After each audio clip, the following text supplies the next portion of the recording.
സംസ്ഥാനത്തെ പൊതുമേഖലാ സ്ഥാപനങ്ങളിലെ അധികവും നഷ്ടത്തിൽ കൂപ്പുകുത്തിയെന്നാണ് ധവളപത്രം പറയുന്നത്.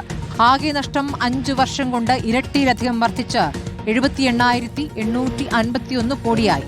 KSRTC അടക്കം 10 മേഖലാ സ്ഥാപനങ്ങളുടെ നഷ്ടം എണ്ണിപ്പറഞ്ഞാണ് കുറ്റപ്പെടുത്തൽ. പ്രതിസന്ധി മറികടക്കാൻ ബെവ്കോ സപ്ലൈകോ ലയനം വേണം എന്നതടക്കമുള്ള ശുപാർശയും ധവളപത്രത്തിലുണ്ട്. സംസ്ഥാനം നേരിടുന്ന അതിരൂക്ഷ സാമ്പത്തിക പ്രതിസന്ധിയെ അടിവരയിടുന്ന കണ്ടെത്തലുകളാണ് ധവളപത്രത്തിലുള്ളത്.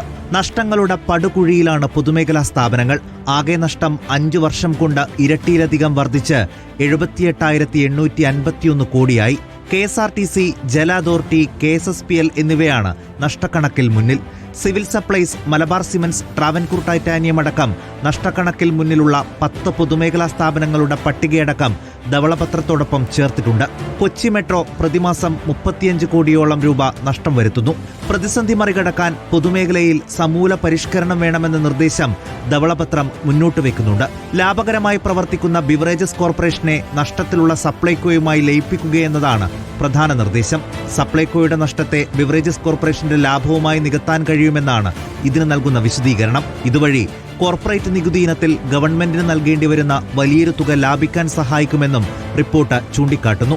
നഷ്ടം വരുത്തുന്ന പൊതുമേഖലാ സ്ഥാപനങ്ങൾ അടച്ചുപൂട്ടുകയോ സ്വകാര്യവൽക്കരിക്കുകയോ വേണം.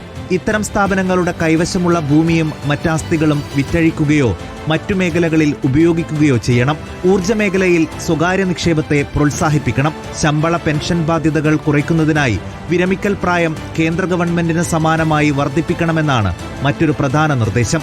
കൂടാതെ ശമ്പള കമ്മീഷൻ 10 വർഷത്തിലൊരിക്കൽ മാത്രമായി പരിഗണിക്കണമെന്ന നിർദ്ദേശവും ധവളപത്രം മുന്നോട്ട് വെക്കുന്നുണ്ട്. ഭരണരംഗത്തെ അച്ചടക്കവും സുതാര്യതയും തിരികെ കൊണ്ടുവന്നാൽ മാത്രമേ കേരളത്തിന് സുസ്ഥിര വികസനം സാധ്യമാകൂ എന്നും ധവളപത്രം ചൂണ്ടിക്കാണിക്കുന്നു. News desk reporter.